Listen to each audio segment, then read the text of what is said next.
अशोक गहलोत ने इस कांग्रेस को एक नहीं दो नहीं 7 तल के खड्डे में डाल के दफन कर दिया है। झूठा अटैचमेंट गहलोत के साथ सोनिया परिवार का, उसने कांग्रेस को 7 समुद्र के भी तल में ले जाके डाल दिया। भाजपा की प्रचंड जीत लेकिन कांग्रेस की शर्मनाक हार के बाद अब कांग्रेस आलाकमान समेत पूरी कांग्रेस राजस्थान की को क्या कोर्स करेक्शंस करने चाहिए और किस तरीके से बड़े चेंजेस करने चाहिए। हर बार की हार के बाद जो मंथन का नाटक होता है लेकिन मंथन होता नहीं, अब क्या उनको करना चाहिए और अगर वो नहीं करेंगे तो कांग्रेस बहुत ज़्यादा खतरे में आ जाएगी। वो क्या क्या स्टेप्स हैं, इसको जानने के लिए मेरे साथ मौजूद हैं राजस्थान की राजनीति के चाणक्य, एक्स कैबिनेट मिनिस्टर और शिवसेना के प्रांत प्रभारी चंद्रराज्य सिंह। सर, सबसे बड़ी बात, कांग्रेस की ये जो शर्मनाक हार हुई है, कल रात तक कांग्रेस कह रही थी हम तो प्रचंड से जीतेंगे, हर कोई बोल रहा था 130 प्लस आएंगे और 65-67 सीटें उनकी आई है। ऐसे में क्या आलाकमान को अब एक्शन लेना चाहिए जिनकी रीढ़ की हड्डी समाप्त हो चुकी थी, ऐसा कई लोग कहते हैं। क्या एक्शन राजस्थान कांग्रेस को लेना चाहिए? सचिन पायलट ने चेताने के लिए अनशन किया, वो रोडों पे चले, सब कुछ किया लेकिन सुना नहीं। 25 सितंबर की घटना हुई, उस पर कुछ किया नहीं। अब क्या करना चाहिए? नंबर 1 आपको बता दूं, आपने मेरे परिचय के अंदर शिवसेना और पूर्व मंत्री की बात कही। आप भूल गए कि ऑल इंडिया कांग्रेस का सेक्रेटरी, बिल्कुल मध्य प्रदेश का प्रभारी था और कैबिनेट मंत्री था हरदेव जोशी गवर्नमेंट में। 25 साल कांग्रेस में रहा हूँ। अटैचमेंट अफेक्शन कांग्रेस के लिए मन में कम नहीं था। मैं डूबती हुई कांग्रेस की नाव को देखकर यह भी प्रार्थना भगवान से करता कि डगमगाती नाव का इस निवर्दान खवैया को हटा के दूसरा खवैया लाओ, तो भी मेरा अधिकार था। डुबो दिया। अब पूछो कांग्रेस को क्या करना चाहिए? जब कोई एक कीटाणु एक प्रदेश को गंदा कर देता है, उस कीटाणु को दिल्ली ले जा करके पूरी दिल्ली को गंदा करने का प्रयास नहीं करना चाहिए। सतीश पायलट को राजस्थान बिना सोचे समला देना चाहिए और अपनी गलतियों की क्षमा मांगते हुए अपने भ्रष्टाचारी मंत्रियों को पार्टी में टिकट न देते हुए सुधार का काम करना चाहिए। अपने आप को सुधारो और मोदी जी की झूठी आलोचना बंद करो।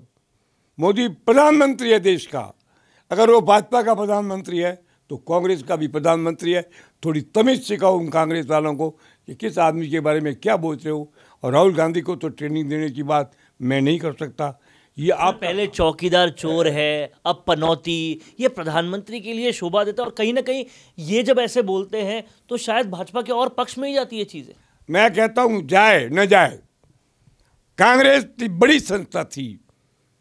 जब भाजपा के 2 MP थे तो कांग्रेस के 4 MP थे, 400 थे। खत्म कर दिया कांग्रेस एक आदमी ने। झूठा अटैचमेंट गहलोत के साथ सोनिया परिवार का, उसने कांग्रेस को 7 समुद्र के भी तल में ले जाके डाल दिया। आप चाहते इसको उठाओ। लेकिन 25 सितंबर की घटना के बाद भी समझ में नहीं आया ना आलाकमान को। आता है, सब आता है, पर कोई इनको तरीका होता है। हर अपराध की अशोक खुद कहा करता था, हर अपराध की सजा होती है, तो उसके अपराध की अशोक को सजा क्यों नहीं दी गई, क्यों बख्शा गया? इसका मतलब वहाँ भी कोई न कोई लोग हैं जो निजी स्वार्थ के लिए पार्टी के हितों को चंद पैसों के लिए बेचने को तैयार है। उसको हटाओ। कांग्रेस को ईमानदारी पे जिंदा करो। ये वही कांग्रेस है जो लाल बहादुर शास्त्री और जवाहरलाल नेहरू जैसे नेता थे, इंदिरा जैसी दबंग नेता थी, उस कांग्रेस को कहाँ ला के डाल दिया अशोक गहलोत ने। इस कांग्रेस को एक नहीं दो नहीं 7 तल के खड्डे में डाल के दफन कर दिया है। इसे निकालो बाहर। और सचिन पायलट यंग आदमी है, उसको कहो तू कुछ बन या न बन, चला पार्टी, अगली पार्टी का नेतृत्व तेरा है। मुख्यमंत्री सब कुछ नहीं होता है, पार्टी का नेतृत्व ही बहुत बड़ी चीज़ होती है। आपको सचिन पायलट को कांग्रेस को उभार के लाना पड़ेगा, वरना कांग्रेस का पतन है। और जो कांग्रेस का नेता है, चाहे यहाँ हो या दिल्ली, उसको कहो कि प्रधानमंत्री देश का सर्वसम्मानीय है, उसके सम्मान में कोई कमी नहीं करिए। आप एक बार मेरे कहने पर 1 साल मोदी जी का सम्मान ये कांग्रेस ही करे, देखिए जनता के दिल में उनकी क्या जगह बनती है। तो कहीं ना कहीं चंद्रराजी सिंघवी ने ये साफ कर दिया कि कांग्रेस ने जो सबसे बड़ी गलती की थी वो था प्रधानमंत्री का सम्मान नहीं करना, अपमान करना, और दूसरी बड़ी गलती थी कि जयचंद जो थे, जो कहीं ना कहीं कांग्रेस को खत्म कर रहे थे, उनको बचाना, उनको नहीं पहचानना। तो इन सारी चीज़ों पर अब कांग्रेस आलाकमान को पूरी तरह से काम करना चाहिए। सचिन को लाना चाहिए, मुख्यमंत्री गहलोत को हटाना चाहिए। ये सब कुछ कोर्स करेक्शंस है, जल्दी से जल्दी होने चाहिए। कैमरा पर्सन चेतन के साथ वरुण भंसाली, राजस्थान संवाद के लिए। कौन देखता है अब टीवी? टीवी पर आपको कितनों ने देखा, ये कैसे पता चलेगा? घर घर इंटरनेट पहुंचने के बाद अब सब कुछ है डिजिटल। आपका वीडियो कितनों ने देखा, ये हर पल आपको पता चलेगा, इसलिए डिजिटल मीडिया में बनाइए अपनी पहचान। 4.5 करोड़ से ज्यादा व्यूज और 3,27,000 से ज्यादा सब्सक्राइबर वाले राजस्थान के चैनल राजस्थान संवाद पर करवाइए कवरेज। ज्यादा जानकारी के लिए व्हाट्सएप करें 7339900549 पर।